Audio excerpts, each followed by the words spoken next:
Oh my gosh, like the details is getting worse and worse. Like there's a reason why he was Harlem shaking. He was rubbing man juice off his nipples. Yo, come on, son. Oh.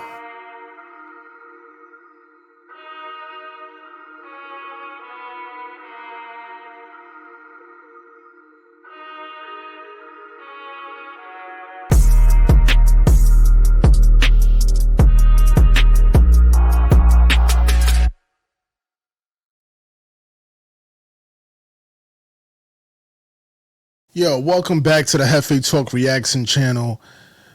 I mean, this is the third day of the Diddy trial, and the details at this point is literally messing up every Bad Boy Records moment for me. Like, for those who don't know, I'm from Harlem, New York City. I mean, I grew up there, right? So, for me, you know, everybody played a Diddy produced song, danced, rapped the video, rapped to the videos.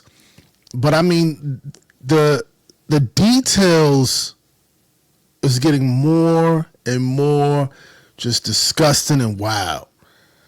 Like just even this picture, like listen, I'm preparing some content for y'all, and it's like the stuff that just keep coming up is wild. So apparently Diddy loved the man juice rubbed on him. I'm like, what? Like, I'm like, nah, this is a prank. Ain't no way.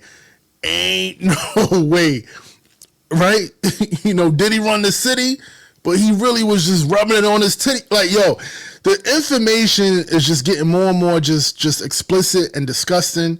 Some of the content that I was like, nah, I'm not even gonna talk about this.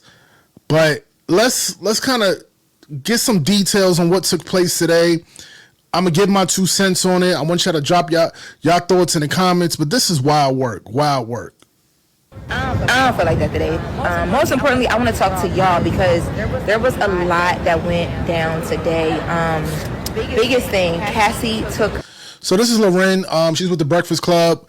She's dropping some information, some details of what is taking place in the courtroom. But this is kind of the mind-blowing information that came out today.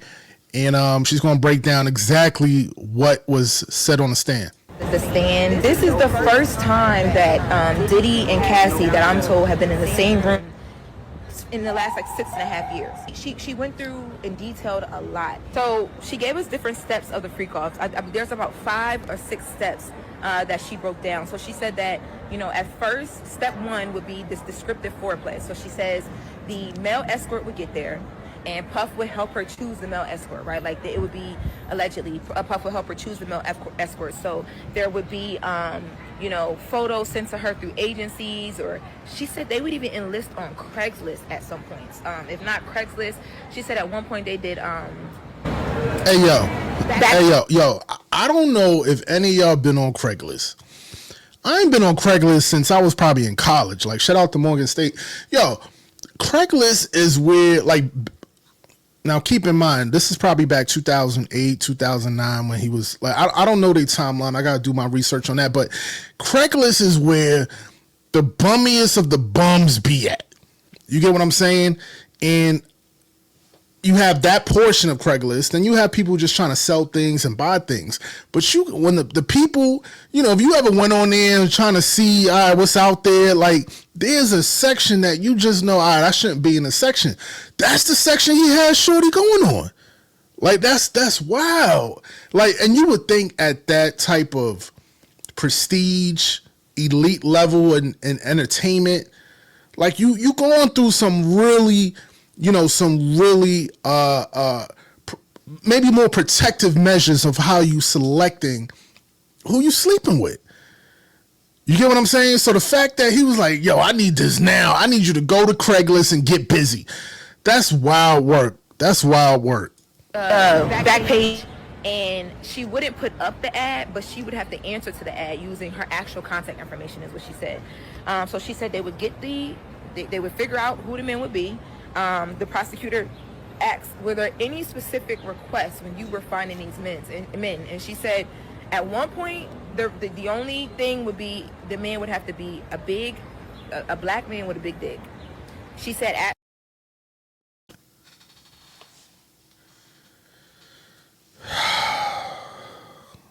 yo, yo, just put a whole new meaning to take that. Yo, that's what I'm saying. Like every ad lib Diddy say is like now is like, nah.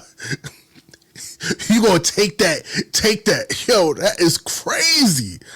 Oh my gosh, bro. Like, and listen, so now I'm thinking about all the rappers, all the R&B artists around this dude. You get what I'm saying? Now I'm really thinking about how they was really going in and really making sure they putting the work in for Diddy on the entertainment side. But then it makes you wonder, like, how much did they know or did not know about this other side of him?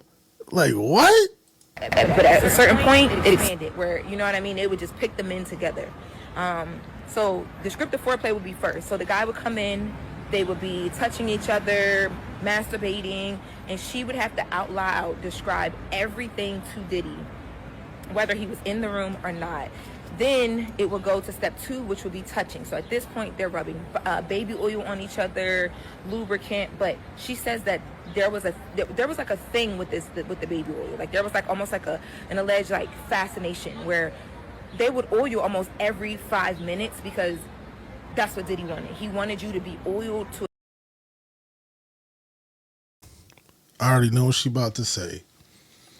And now this explains the shiny suits.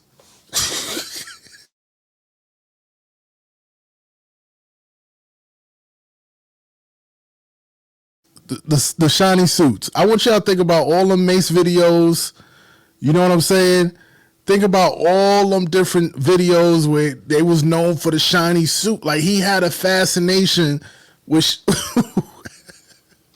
with shiny suits. Let me pull this up, man.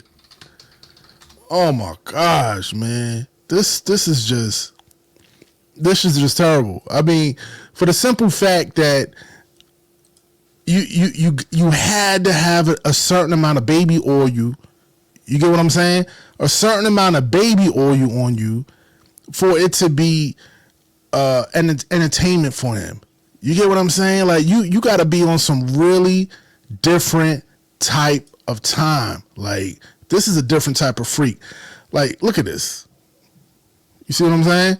There's a reason why he had the shiny suits. There's a reason.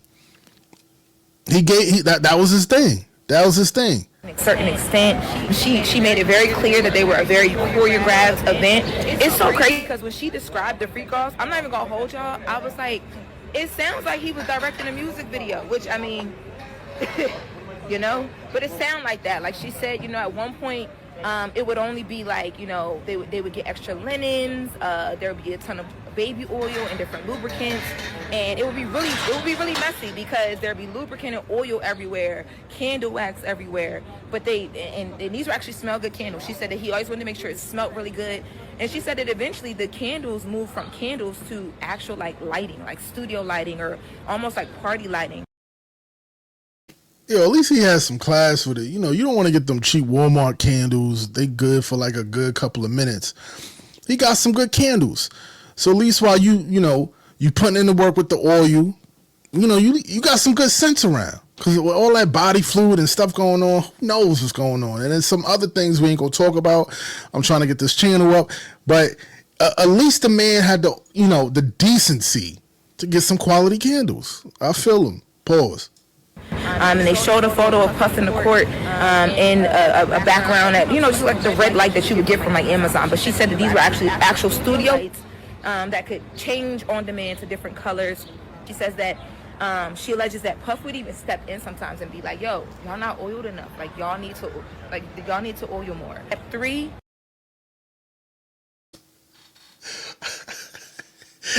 Yo, listen. Yo, listen. Again, we're gonna put aside the assault, the abuse that was alleged and that went on.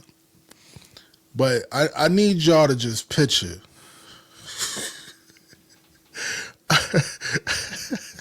I need y'all to picture him in like a crack of a door with a red light beaming down. Talking about put some more baby oil.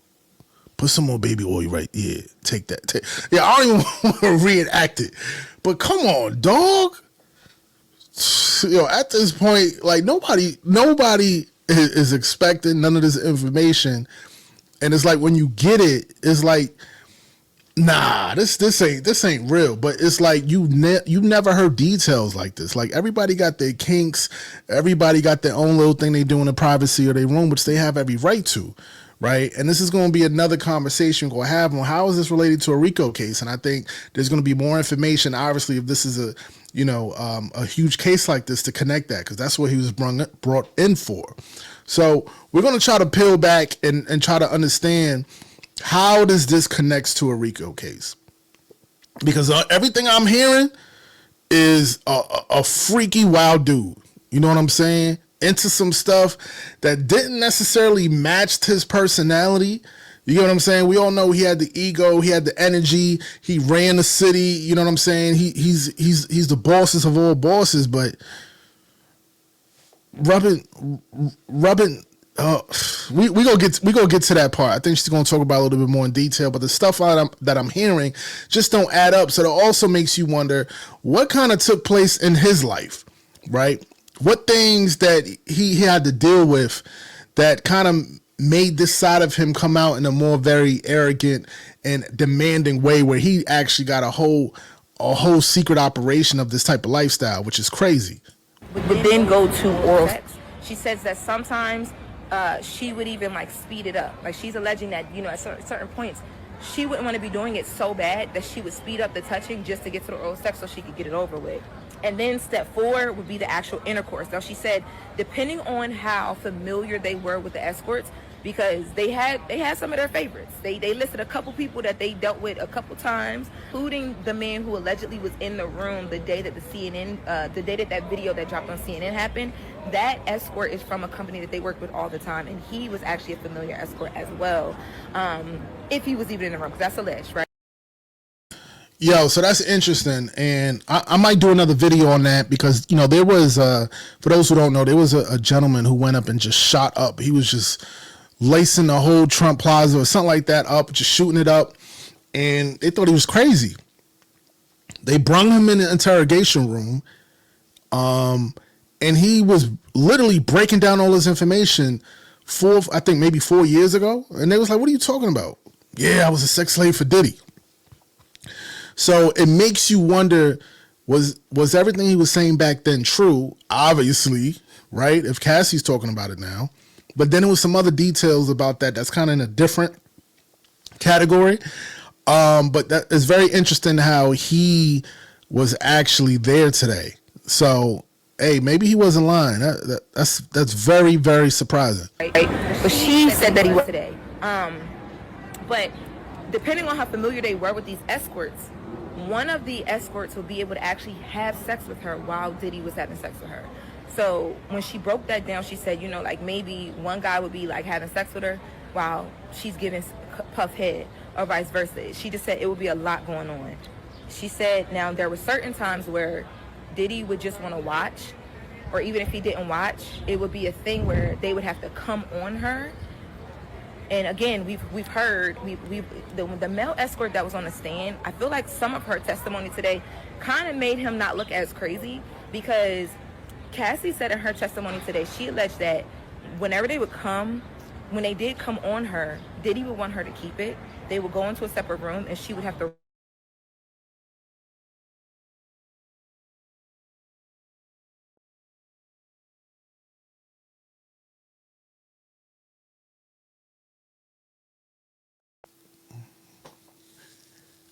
Listen, I'm playing this for the first time. I saw the headline, but then when you hear it, like, yo, bro, you was telling your shorty to get the Craigslist cream of nature and you was rubbing it on your nipples? Like, come on, dog. That's wild. Like, hey, look, to each his own. But when it's public, oh, everybody got an opportunity to speak on it. And I mean, it's not something I want to be talking about in depth, but that's crazy, Diddy. That's crazy. But on a serious note, what it speaks to is the extremes that he was willing to go to fulfill whatever needs he had. You get what I'm saying? And when you're dealing with that type of personality, there's no limits. There's no limits. Like, his personality is big. You get what I'm saying? So when you have a huge ego, money, power, influence, like, the world is his playground, and he was allegedly using Cassie like a rag doll, have her doing all types of stuff. But that detail, oh my gosh, like I can't even listen to my music the way we don't stop. Nah, I ain't taking nothing. I'm good, bro. Next track. Oh my gosh, yo, this is wild. Diddy would want the escorts to come on his body, and I believe she said it was on his nipples. Yes, Diddy allegedly would want the cum on his chest or his nipples. She said at some points the freak-offs could go with, allegedly 1 to 4 different men, and they would do different sessions. So it'd be different men, different sessions throughout the time period, and it would last for hours. And she said sometimes as she was being fucked, or even afterward, like they would have conversations about it, and Diddy would ask her allegedly about the penis. Like, he would ask her, how did it feel? What did it look like? How did it make her feel? Hey, yo, why you asking about another man's Jimmy? Yo, bro, like, why you act like, it's one thing you looking through a closet with the red light beaming on you. You just, yeah, take that. But now you want her to describe it? Yo, he was really on some freaky ass shit. Listen, hey, judgment free. Now, I'm judging Diddy. Like, I'm sorry.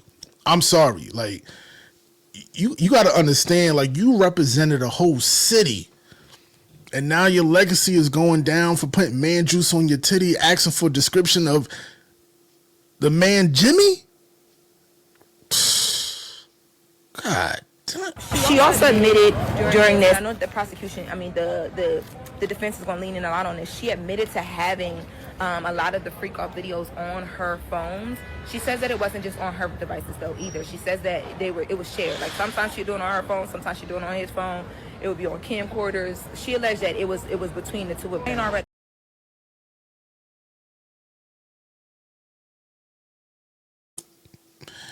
Hey, yo. Listen, at the end of the day, it is what it is. Shout out to It's What It Is. But listen, Diddy definitely got some challenges ahead of him, because you got to understand, this is really going to start creating a narrative. It's going to start creating a narrative of how sick he is. Obviously, to himself, it's every day for him, right? But at the same time, remember, this is being spoken about in court. You got a jury that they're listening. What it sounds like what the prosecutors are doing, they're trying to shape and create the narrative of how sick and vulgar he is. So now when Cassie speaks about how she feels, they understand what it was up against. So it's not so much always on what you can prove, but it's also about what type of emotions, what type of thoughts that you can kind of embed in the jury for them to get a favorable decision for the prosecution. So, hey, yo, this is Hefe Talk Reactions. I want y'all to drop y'all comments below. Make sure y'all like, show some love, help me run this channel up. Make sure you hit subscribe. I hope everybody appreciate the reactions to today's details in court, and I'm gonna tap back in with y'all. I appreciate y'all. I'm out. Yo, we was told for too long to think before you act. Well, I'm here to shift that procrastinator mentality. We need to start acting on our ideas, working on our goals and our dreams. Then think about your attempt at greatness. Assess, reevaluate your game plan and your methodology. Take it to a next and a higher level. Then follow up by living it. That's what a boss is. That's what a boss does. Hefe Talk. Hefe Talk.